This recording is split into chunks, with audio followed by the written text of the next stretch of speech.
Welcome to the part 7 of the topic vectors. In this lecture, we will learn some examples on linear combination of vectors. Example: express the vector minus I bar minus 3j bar plus 4k bar as a linear combination of the vectors 2I bar plus j bar minus 4k bar, 2I bar minus j bar plus 3k bar and 3I bar plus j bar minus 2k bar. इथं एक vector दिलेला आहे आणि हा vector ह्या तिघांचं linear combination आहे हे prove करायचं आहे. तर लिनियर कॉम्बिनेशन आहे हे दाखवताना we have to prove there exist scalars x, y, z such that this vector, if this vector represents r bar and these three vectors represent a bar, b bar, c bar, then we have to prove r bar equal to xa bar plus yb bar plus zc bar. तर solution मध्ये ह्या वेक्टरला r बार म्हटलेला आहे. ह्या तीन वेक्टर्सना ए bar, बी bar, C बार अशी नावं दिले. म्हणजे आपल्याला आर बार हा A bar, B bar, C बारचं लिनियर कॉम्बिनेशन आहे हे दाखवायचं आहे. म्हणजे काय प्रूव्ह करायचं? There exist scalars X Y Z such that R bar equal to X A bar plus Y B bar plus Z C bar हे prove करायचं. तर इथं आपण अश्युम करणार आहे let there exist scalars x, y, z such that r bar equal to xa bar plus yb bar plus zc bar. म्हणजे x, y, z हे तीन स्केलर्स एक्झिस्टन्स मध्ये आहेत असं आपण अश्युम केले such that R bar can be written as X A bar plus Y B bar plus Z C bar. म्हणजे हे आपण अश्युम केलेलं आहे आणि आपल्याला प्रूव्ह काय करायचं आहे? एक्स वाय झेडच्या काहीतरी व्हॅल्यू एक्झिस्टन्समध्ये आहे हे प्रूव्ह करायचं आहे. तर इथं हे जे अश्युम केलेलं इक्वेशन आहे त्याला आपण इक्वेशन 1 म्हटलं. त्याच्यात R bar, a bar, B bar, c बारच्या व्हॅल्यू ठेवायच्या आहेत. Minus i bar minus 3 bar plus 4k bar equal to x into a bar is 2I bar plus a bar minus 4k bar plus y into b bar is 2I bar minus a bar plus 3k bar plus z into c bar is 3I bar plus a bar minus 2k bar. फक्त r bar, a bar, B bar, c बारच्या value त्याच्यामध्ये substitute केलेल्या आहेत. तर LHS आहे तशी ठेवली. Therefore minus i bar minus 3j bar plus 4k bar equal to. तर इथं आयचे टर्म्स कलेक्ट करायचे. इथं आयचा कोएफिशियंट 2x, इथं 2y आणि इथं 3z आहे. त्या टर्म्स कलेक्ट करायच्यात. 2x plus 2y plus 3z into I bar.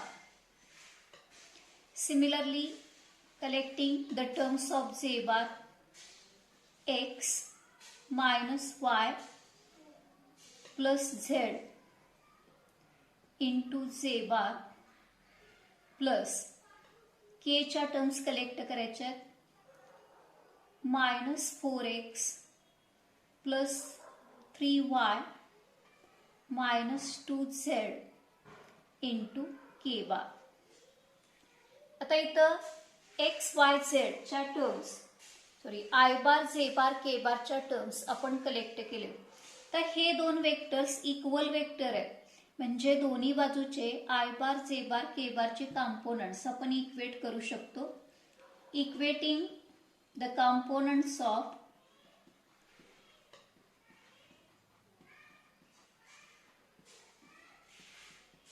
I bar, J bar and K bar on both sides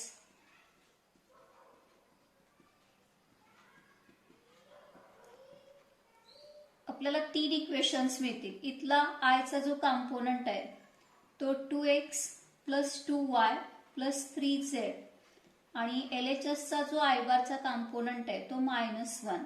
ह्याला इक्वेशन 2 म्हणूया. तर जे चे कॉम्पोनंट इक्वेट केल्यानंतर x minus y plus z equal to -3 say equation 3 आणि के चे component equate केल्यानंतर -4x plus 3y minus 2z equal to इथला के चा कॉम्पोनंट 4 आहे. याला इक्वेशन 4 म्हटलं. आपल्याला x y z च्या व्हॅल्यू फाइंड आउट करायच्या आहेत. मग ही 3 इक्वेशन्स क्रॅमर्स रूल वापरून आपण सॉल्व्ह करणार आहे. Solution of 2, 3 and 4 by using Cramer's rule is x equal to dx upon d, y equal to dy divided by d, z equal to dz divided by d. इथं d, dx, dy, dz हे determinants आहेत. त्यांच्या value आपल्याला आधी काढाव्या लागतील. त्या d हा डिटर्मिनंट इक्वेशन 2, 3, 4 मध्ये जे एक्स वाय झेड चे कोइफिशियंट्स आहेत ते तयार करतील. पहिला row 2, 2, 3, second row 1, -1, 1, last row -4, 3, -2. तर हा एक्सपांड करायचा आहे. 2 इंटू 2 - 3, सेकंड टर्म निगेटिव्ह येईल. -2 into -2 plus 4 plus 3 into 3 -4 equal to 2 into -1 -2 into 2 plus 3 into -1 equal to -2 -4 -3 म्हणजे -9 ही डी ची व्हॅल्यू झाली. आता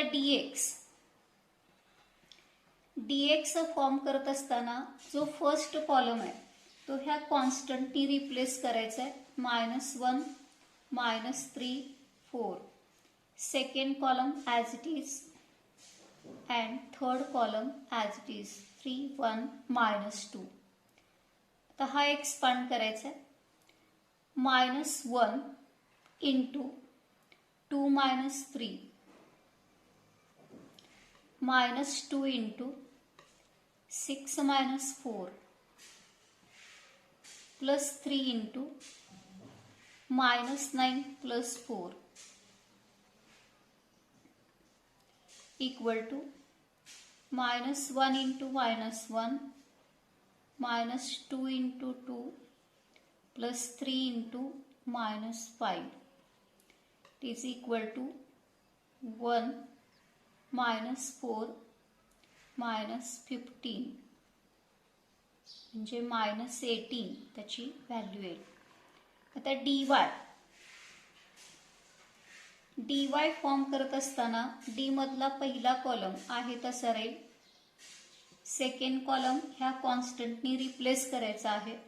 -1 -3 4 आणि लास्ट कॉलम आहे तसा राहील 3 1 -2. एक्सपान्शन 2 इंटू 6 -4 मायनस प्लस 1 होईल. हा कॉलम सोडायचा आहे. -2 plus 4 plus 3 into 4 -12 equal to 2 into 2 plus 1 into 2 plus 3 into -8 equal to 4 plus 2 -24 म्हणजे -18. तर dz फॉर्म करत असताना पहिले दोन कॉलम आहे तसे ठेवायचे. 2 1 -4 2 -1 3 आणि थर्ड कॉलम ह्या कॉन्स्टंटनी बदलून घ्यायचं आहे.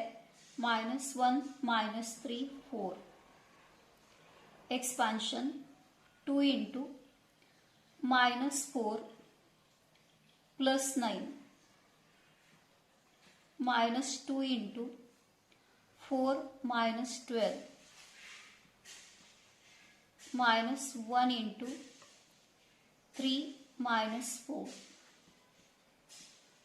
equal to 2 × 5 -2 × -8 -1 × -1 equal to 10 + 16 + 1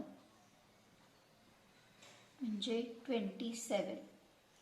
आता ह्या व्हॅल्यू आपण ह्या फॉर्म्युल्यांमध्ये घातल्यानंतर x हा dx/d, dx ची व्हॅल्यू -18 डिवायडेड बाय d -9 म्हणजे x ची व्हॅल्यू 2 मिळेल.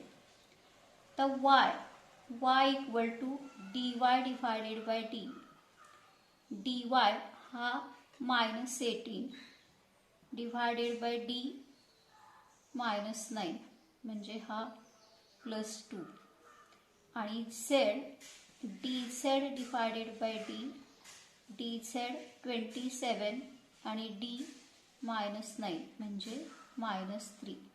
म्हणजे आपण इक्वेशन 1 मध्ये असे स्केलर्स एक्झिस्टन्समध्ये आहेत हे अश्युम केले आणि त्या स्केलर्सच्या व्हॅल्यूज आपल्याला इथे मिळाले. म्हणजे फ्रॉम इक्वेशन 1 आर बार हा आपल्याला असा लिहिता येईल. आपण अश्युम केलेला आर बार असा आहे XA बार + YB बार + ZC बार असा आहे. त्याच्यात XYZच्या व्हॅल्यू ठेवल्या की आर बार हा 2A बार + 2B बार -3C बार असा मिळेल. म्हणजे आर बार हा A bar B bar C बारचं अशा पद्धतीनं लिनियर कॉम्बिनेशन म्हणून एक्सप्रेस करता आलाय. Show that the vectors 4I bar + 13J bar -18K bar, I bar -2J bar + 3K bar and 2I bar + 3J bar -4K bar are coplanar. हे जे 3 vectors दिलेत हे coplanar आहेत हे प्रूव्ह करायचं आहे. त्या वेक्टर्सना नावं दिलेली आहेत. ह्या वेक्टरला आर बार म्हटलंय, हा वेक्टर A बार आणि हा वेक्टर B बार. आता इथं आपण हे 3 वेक्टर्स कोप्लेनर आहेत हे प्रूव्ह करण्यासाठी आर बार हा A बार B बारचं लिनियर कॉम्बिनेशन आहे हे दाखवणार आहे. That is let there exist scalars x and y such that r bar can be written as xa bar plus yb bar. ह्याला इक्वेशन 1 म्हटलं. R bar हा x आणि y साठी a बार आणि b बारचं लिनियर कॉम्बिनेशन आहे हे अश्युम केले. आता x आणि y च्या काही व्हॅल्यूज आपल्याला मिळतात का हे आपण आधी बघायचं आहे. इथं आर बारची value 4I bar + 13J bar -18K बार इतकी दिले. ती सबस्टिट्यूट केली. x आहे तसा ठेवला. A बार हा I bar -2J bar + 3K bar plus y × B बारची value 2I bar + 3J bar -4K बार. फक्त आर बार A बार आणि B बारच्या व्हॅल्यू सबस्टिट्यूट केलेल्या आहेत. आता LHS आहे तशी ठेवली. 4I bar + 13J bar -18K बार. तर इथं I च्या 2 टर्म्स आहेत XI बार आणि 2YI बार. ह्याच्यातून I बार हा कॉमन फॅक्टर सिलेक्ट केला. x + 2y × I bar plus J च्या टर्म्स एकत्र करताना -2x + 3y × J bar plus 3x -4y × K bar. I, J, K चे कॉम्पोनंट कलेक्ट केलेले आहेत. तर हे 2 इक्वल वेक्टर्स आहेत. म्हणून दोन्ही बाजूचे आय जे के चे कॉम्पोनंट्स आपण इक्वेट करू शकणार आहे. इक्वेटिंग कॉम्पोनंट्स ऑफ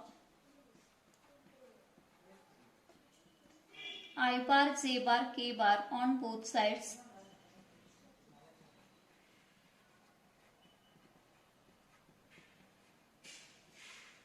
इथला I चा कॉम्पोनंट x प्लस 2y आहे आणि इकडचा I चा कॉम्पोनंट 4 आहे. ह्याला इक्वेशन 2 म्हटलं. त्याच्यानंतर -2x plus 3y equal to 13 equation 3 आणि के चे कॉम्पोनंट इक्वेट केले की चौथं इक्वेशन मिळेल 3x minus 4y equal to -18 say equation 4. तर इथं ही 3 इक्वेशन सोडवून आपल्याला x आणि y च्या व्हॅल्यू फाइंड आउट करायच्या आहे. तर ही इक्वेशन सॉल्व करत असताना इक्वेशन 2 ला मी 2 न मल्टिप्लाय करणार आहे. Equation 2 into 2 implies 2x plus 4y equal to 8. ह्याला इक्वेशन 5 म्हणूया. तर इक्वेशन 3 त्याच्यामध्ये ऍड केलं -2x plus 3y equal to 13 हे इक्वेशन 3 आहे. तर 3 प्लस 5 ऍड करायचे आहेत. 3 प्लस 5 implies x च्या टर्म कॅन्सल होतील 7y इक्वल टू 21 म्हणजे y ची व्हॅल्यू इथं 3 मिळेल. तर ही y ची व्हॅल्यू इक्वेशन 2 मध्ये ठेवली. फ्रॉम इक्वेशन 2 असं आहे x plus 2y equal to 4. x plus y ची व्हॅल्यू 3 आहे equal to 4. Therefore, x plus 6 equal to 4. Therefore, x equal to -2. आता आपण जे इक्वेशन 1 अश्युम केले त्याच्यामध्ये x आणि y हे स्केलर्स एक्झिस्टन्स मध्ये आहे असं आपण म्हटलेलं आहे ते आपल्याला इथं मिळाले. मग इक्वेशन 1 मध्ये त्यांच्या व्हॅल्यू सबस्टिट्यूट केल्यानंतर फ्रॉम 1 इक्वेशन 1 असं आहे r bar equal to xa bar plus yb bar. तर याच्यामध्ये x ची value -2 into A bar plus 3 into B bar असं आर साठी एक्सप्रेशन आपल्याला मिळालं. मग असं एक्सप्रेशन असं मॅथमॅटिकल एक्सप्रेशन असेल तर आपण काय म्हणणार आहे आर बार हा ए बार आणि बी बारचं लिनियर कॉम्बिनेशन आहे. R bar is a linear combination of A bar and B bar. R bar is a linear combination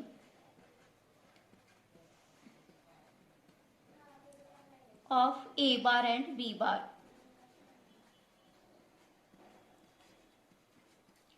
Therefore, आता एक वेक्टर दुसऱ्या दोघांचं लिनियर कॉम्बिनेशन असेल तर ते 3 वेक्टर्स कोप्लेनर असणार आहेत. Therefore, A bar, B bar and R bar are coplanar vectors. दिलेल्या वेक्टर्सना आपण R bar a bar B bar नावं दिलेत आणि ते वेक्टर्स कोप्लेनर आहेत हे प्रूव्ह केलेलं आहे.